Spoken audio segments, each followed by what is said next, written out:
उजैर साहब पूछते हैं कि कुछ लोग जमीन पर कर्ज लेते हैं और बाज वक़ात कर्ज नहीं वापस कर पाते, तो इस हाल में जिसके पास जमीन है वो क्या करे? जिसे मैंने कर्जा दिया है, मुश्किल में है तो माफ कर देना, इस उम्मीद के साथ कि शायद अल्लाह ताला हमें माफ फरमा दे।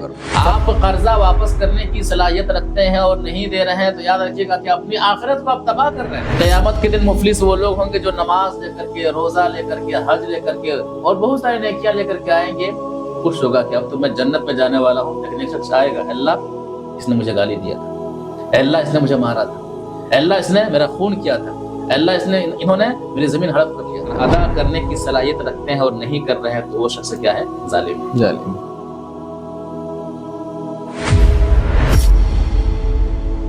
उजैर साहब पूछते हैं कि कुछ लोग जमीन पर कर्ज लेते हैं और बाज वक़ात कर्ज नहीं वापस कर पाते, तो इस हाल में जिसके पास जमीन है वो क्या करे? कर्ज का मामला एक मजबूरी है एक, और कर्ज के ताल्लुक से इस्लाम में रहनुमाई मौजूद है। खास करके अगर आपने किसी को कर्ज दिया है और लेने वाला मुश्किल में है, या फिर जिस वक्त तक उन्होंने वादा किया था मजीद उन्हें वक्त चाहिए, तो कर्ज देने वाले के लिए इसमें हदीस के अंदर फजीलत बयान है जी। और उन्हें कहा गया है कि मौका दिया जाए। बुखारी शरीफ के अंदर हदीस मौजूद है कि कान रजुल युदायिनुन नास, मालदार शख्स था, लोगों को कर्जा दिया करता था, और उन्होंने अपने नौकरों से कह रखा था कि इदा अतैता मुसिरन फतजावज़ अन्हु, जिसे मैंने कर्जा दिया है, मुश्किल में है तो माफ कर देना, लअल्लाह अन यतजावज़ अन्ना, इस उम्मीद के साथ कि शायद अल्लाह ताला हमें माफ फरमा दे। फलक़ी अल्लाह फतजावज़ अन्हु, कहते हैं कि जब उनकी मौत हो गई तो अल्लाह तबारक व तआला ने उन्हें माफ कर दिया। किस वजह से माफ किया? कर्जा लेने वाले को माफ करने की वजह से। करो मेहरबानी तुम अहले ज़मीं पर, खुदा मेहरबान होगा अर्शे बरी। इसी तरह से तिरमिज़ी शरीफ की हदीस है कि नबी सल्लल्लाहु अलैहि वसल्लम का फरमान है, मन अंदरा मुसिरन औ वज़अ लहु अज़ल्लहु अल्लाहु यौमल क़ियामति तहत अर्शिही यौम ला ज़िल्ला इल्ला ज़िल्लुहु, कि जिस शख्स ने किसी को कर्जा दिया, उसे मोहलत दिया, लेने वाले ने कहा था कि भाई साहब 1 महीने में दे देंगे, नहीं दे पा रहे, चले भाई 1 महीना और ले लो, 1 महीना और ले लो, होता है ना, ये मजबूरी आ गई, ये मजबूरी आ गई, तो हम लोग क्या कादर पकड़ लेते हैं, बेइज्जत करते हैं। ये अच्छी चीज़ें नहीं है। वाकई वो मजबूर है, चलो भाई 1 महीना और ले लो, हालात आपके अच्छे हो जाए तो दे दीजिएगा। या फिर आपने कह दिया चलो भाई मुकम्मल नहीं दे सकते हैं, आधा दे दो, है ना।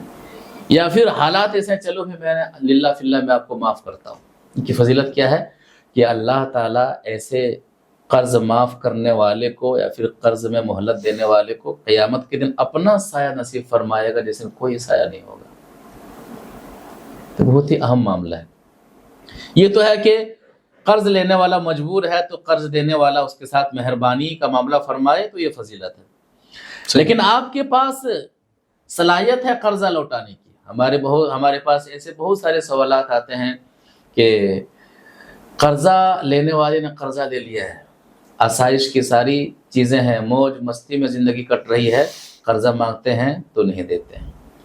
बाज़ लोग कर्जा लेते ही है ना देने के लिए, करे तो क्या करें? आप कर्जा वापस करने की सलाहियत रखते हैं और नहीं दे रहे हैं तो याद रखिएगा कि अपनी आखिरत को आप तबाह कर रहे हैं।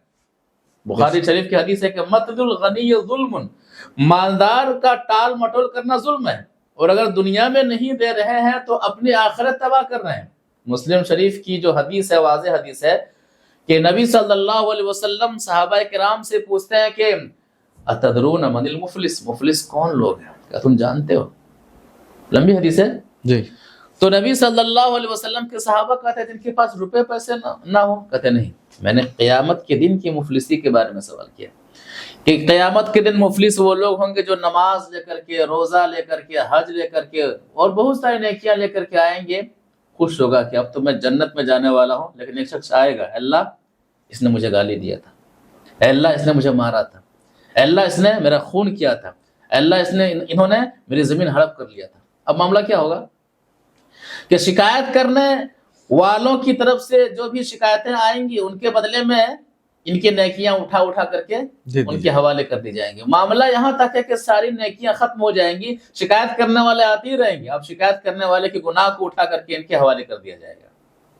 حقوق العباد کا مسئلہ بڑا ہی اہم ہے. قرضہ لے لیے ہیں اور قرضہ واپس کرنے کی صلاحیت رکھتے ہیں, طاقت رکھتے ہیں اور نہیں دے رہے ہیں تو اپنی آخرت کو تباہ کر رہے ہیں. بالکل ایسا نہیں ہونا چاہیے. تو ہمارے بھائی صاحب نے جو سوال کیا ہے, اب ایسے ماحول میں وہ کیا حالات کو دیکھ لیں کہ جن کو آپ نے قرضہ دیا ان کی حالت کیسی ہے. اگر واقعی وہ مجبور ہیں تو رحم و کرم کا معاملہ فرمائیے, انشاءاللہ آپ کے ساتھ اللہ تبارک و تعالیٰ رحم و کرم کا معاملہ فرمائے گا. یا تو پھر اگر ڈیل کا معاملہ ہو سکتا ہے, زمین بیچنے کا معاملہ ہو سکتا ہے, تو جو آج کے دور میں, دور حاضر میں جو وہاں آپ جہاں پر ہیں جو زمین کی جو قیمتیں چل رہی ہیں اسی کے مطابق آپ ان سے ڈیل کر سکتے ہیں اور اپنا قرضہ اس میں زمین لے کر کے صفائی کا معاملہ کیا پیش کر سکتے ہیں. تو یہ ساری چیزیں یا تو آپ ڈیل کر لیجئے, اگر وہ زمین بیچ رہے ہیں تو کوئی بات نہیں, جو مطلب ریٹ چل رہا ہے, جو جس حساب سے معاملہ وہاں پر ہے آپ کیا ہے اس کو ڈیل کر لیجئے. اگر معاملہ ایسا نہیں ہے, حالت ایسی نہیں ہے کہ وہ کیا ہے زمین کو بیچے, تو پھر اللہ تعالیٰ کے لیے معاف فرمائیں یا تو انہیں کیا ہے آپ موقع دیجئے. اور اگر ادا کرنے کی صلاحیت رکھتے ہیں اور نہیں کر رہے ہیں تو وہ شخص کیا ہے, ظالم ہے. ظالم.